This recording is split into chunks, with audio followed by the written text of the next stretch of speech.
Coming up today, the IMF slashes Korea's growth outlook for this year to 2.7%, citing slumping exports and sluggish domestic spending. The outlook for the global economy is also cut. Smashing expectations, Samsung Electronics posts a near 80% rise in third-quarter profits year-on-year. The surge was likely driven by strong component sales. Plus, the CEO of Volkswagen says a global recall related to the diesel emissions crisis will start in January. Stay tuned for these stories and more.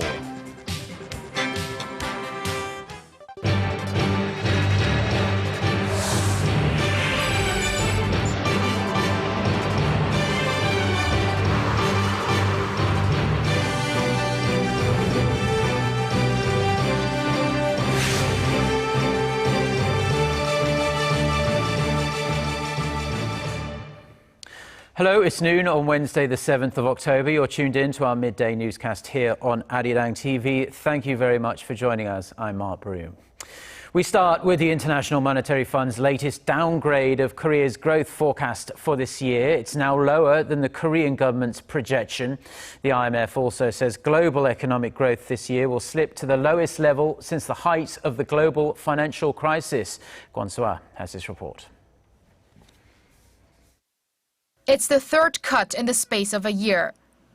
The IMF has lowered Korea's growth outlook for 2015 to 2.7%, down 0.4 percentage points from a forecast in May and July. The forecast for next year was also cut by 0.3 percentage points. It's a much bleaker outlook than a year ago, when the agency forecast a 4% growth in 2015. Experts blame tumbling exports and sluggish domestic spending for the downward revision. On the export front, uncertainties in China are affecting Korea badly, but is also sending shockwaves around the world. China's slowdown, coupled with sliding commodity prices, were cited as the main reasons behind the IMF's decision to also slash its global growth outlook. It cut that forecast by 0.2 percentage points for this year and the next, warning growth will slip to the lowest level since the 2009 recession. The IMF's chief economist says China's economy is going through a transformation. He says China is focusing more on domestic consumption and manufacturing than on exports and investment, which will help growth in the long term. But in the near term, there are implications for China's growth and for its trading relationships with foreign countries. It isn't all gloom, though. The outlook for the U.S. was raised from 2.5 to 2.6% this year. The Eurozone, which has been showing a gradual pickup in recent months, remained steady at 1.5%. Kwon Soo-ah, Arirang News. Now, President Park Geun-hye says despite China's slowing growth, the country can still offer diverse opportunities for Korea. Speaking at an economic advisors meeting on this Wednesday, President Park pointed to Chinese efforts for a consumption-driven economy. Now, this greatly affects Korea as China accounts for over half of its exports. President Park said rather than worrying about the changes, Seoul should seek new opportunities within China's gigantic market. She added the country should not only bolster efforts to stay ahead, but also find ways to grow with its neighbour at the same time. Now, with parliamentary audit sessions currently underway across 7 National Assembly standing committees, few, it seems, are safe from scrutiny. Foreign Affairs and Unification Committee lawmakers are questioning Foreign Minister Yoon Byung-se on a variety of diplomatic issues on this Wednesday. And one of the main issues under examination is whether the Korea-China FTA will be advantageous to Korea, especially to the nation's farmers, who don't think it will. The trade deal is completed, but it awaits ratification in the National Assembly. Meanwhile, the Legislation and Judiciary Committee is auditing 6 legal institutions, including the Supreme Court and the Sentencing Commission. The committee's main issues include the bail release of the former chief of the spy agency and the perceived lenient sentencing of the son-in-law of ruling party chief Kim Moo-sang, who is convicted on drug-related charges. Seoul's Trade, Industry and Energy Minister says the recently agreed Trans-Pacific Partnership, or TPP, will not negatively affect bilateral free trade deals Korea has reached with a great many other countries. Speaking at an audit session at the National Assembly on Tuesday, Yoon Sang-jik said the TPP deal is no reason to write off the achievements Korea has made through its own FTAs. Yoon also brushed off concerns that the TPP could render the earlier FTAs reached between Korea and countries like Canada and Australia obsolete, saying the bilateral agreements can deal with much more sensitive areas than the TPP. Samsung Electronics has posted some welcome operating profits for the third quarter.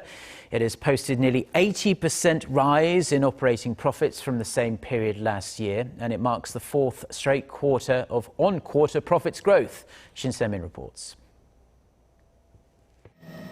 Samsung Electronics has far outstripped market expectations with its third quarter operating profits. According to its preliminary earnings forecast Wednesday, the Korean tech giant posted an operating outcome of $6.2 billion in the third quarter, up nearly 80% compared to the same period last year. It's also an on-quarter increase of 5.8%. Sales rose by more than 5% to $43 billion. Samsung didn't supply any details on what drove the improvement, but analysts say the company's chip business probably led to growth as global demand for handsets remains relatively low due to the market saturation. Strong sales of displays to smartphone manufacturers in China are also believed to have played a role in boosting the company's bottom line. That said, Samsung's smartphone unit is likely to have put in a better performance than recent quarters with the early launch of flagship models like the Galaxy Note 5 and the Galaxy S6 Edge. They were launched in August in an attempt to get a jump on Apple ahead of its latest iPhone releases. Samsung's finalized earning figures will be announced later this month, along with a breakdown of the divisional figures. Shin Se-min, Arirang News. Now, recalls of Volkswagen vehicles affected by the emissions cheating software will begin in January. This according to the company's chief executive. And if all goes to plan, at least, the company expects all affected vehicles to be fixed globally by the end of 2016. And Volkswagen's Korea unit has also confirmed recalls are on the way. Kwon Jang-ho has this report. The end of 2016. That is the target Volkswagen has set to fix all 11 million Volkswagen cars affected by the emissions rigging scandal.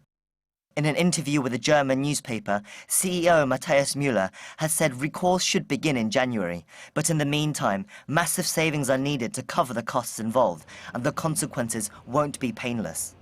The company has put aside 6.5 billion euros for the cost of recalling the cars. But Müller has also said they must prepare for significant penalties and lawsuits. From US regulators alone, they could be fined up to $18 million. Although no plans are in place yet, future job cuts to its 600,000 employees have not been ruled out.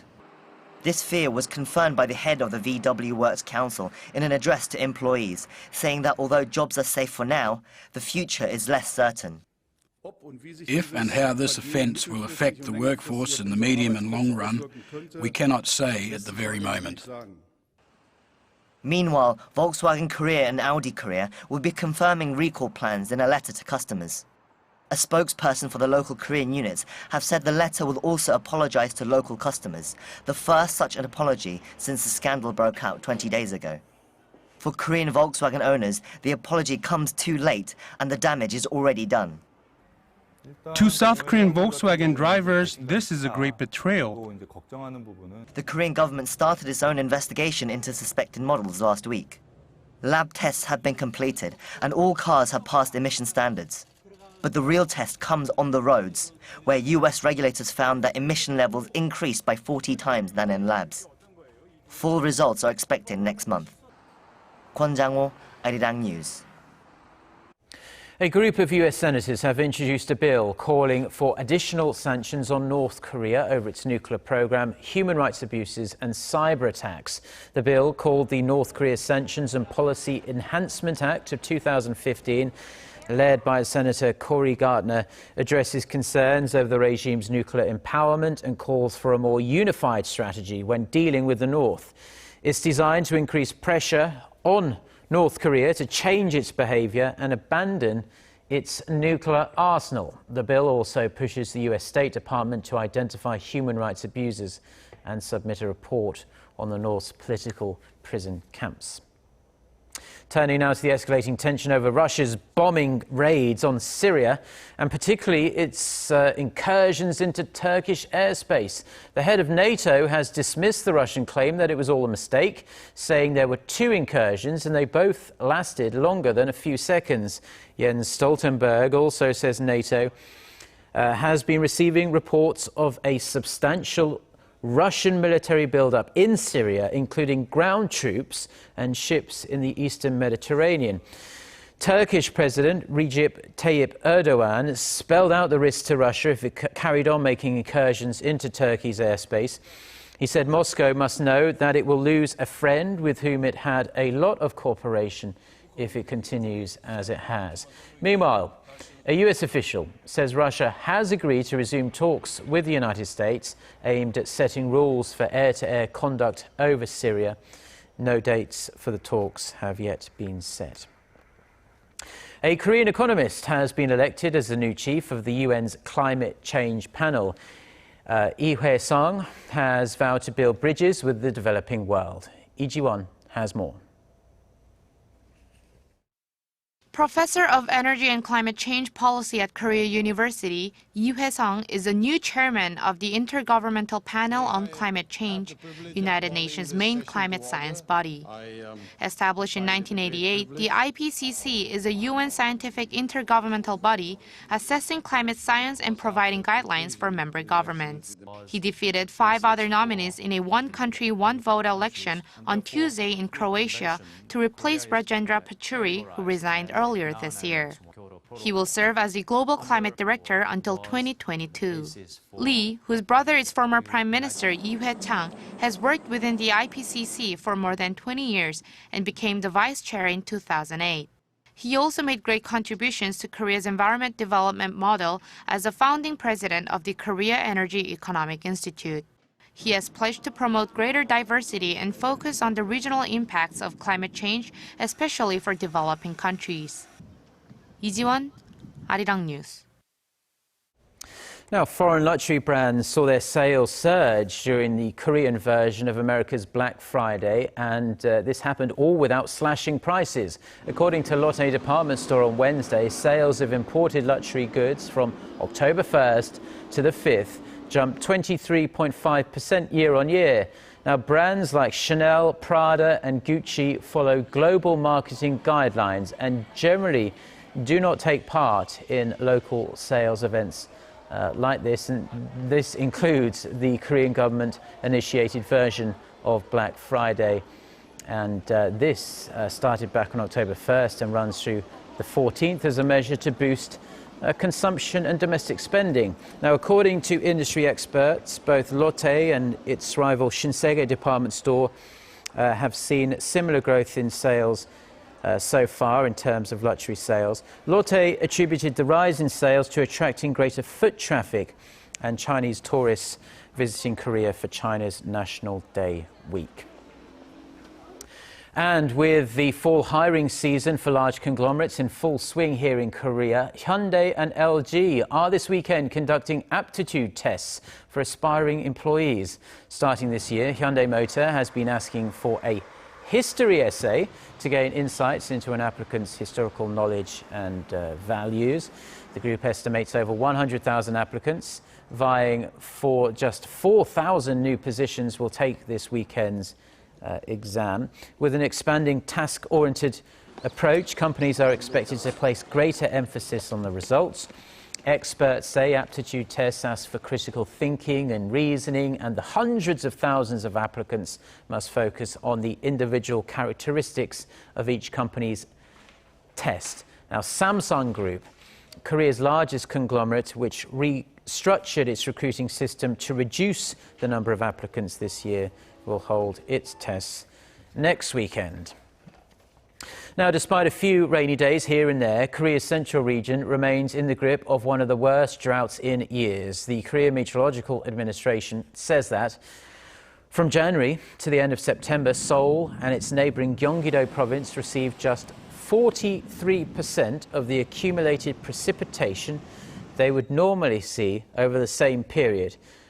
The situation was better in Korea's two southernmost provinces, but they still only saw 80% of average levels. The weather agency says that in addition to this year's monsoon season being pretty weak, no typhoons made direct hits on the Korean peninsula between July and September, as they normally do. And the drought is expected to continue with no heavy rain forecast in the coming weeks.